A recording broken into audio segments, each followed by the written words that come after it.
Kamusta? Ngayon, ipapahagi ko ang tungkol sa isang Pilipinong bayani na labis kong hinahangaan.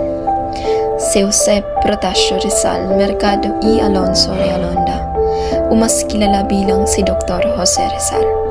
Siya ay pinanganak noong Hunyo 19, 1861.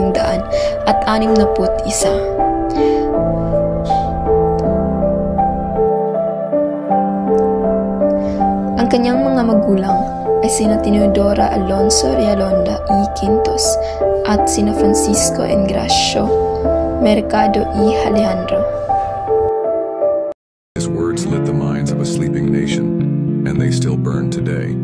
Read not just to know history, but to feel it.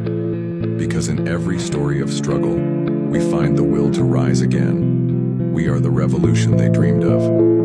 Keep reading. Keep remembering. Siya ay isang doktor, linguista, makata at manunulat na ginamit ang kaalaman at tapang upang ipaglaban ang kalayaan. Ang Noli Me Tangere at Il Filibusterismo ay mga tanyag na akda ni Dr. Jose Rizal na naglantad ng mga katiwalian at kawalang katarungan sa ilalim ng pamumuno ng mga Kastila.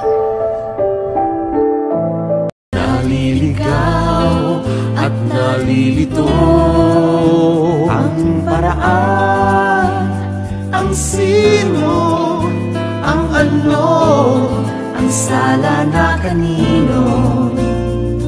Sa akin sa'yo, ang kalaban lang ba natin ay anino?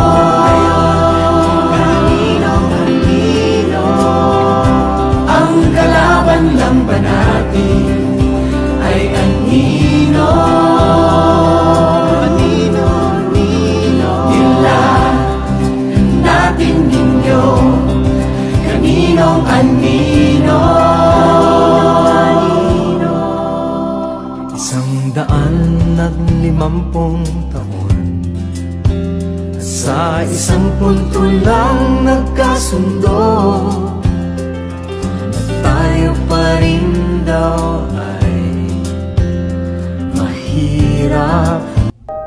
Ang pinaka nagbibigay inspirasyon sa akin kay Rizal ay ang kanyang dedikasyon sa pag-aaral, disiplina at pagtataguyod ng katarungan.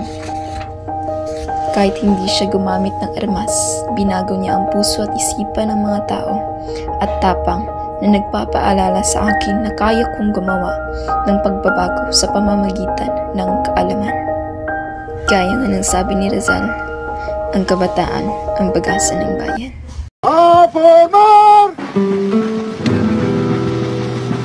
¡Carguen! ¡Apunte!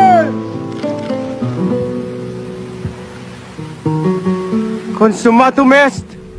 Ito nga po pala si Mayval Usalmasan from Betulid, Afawani.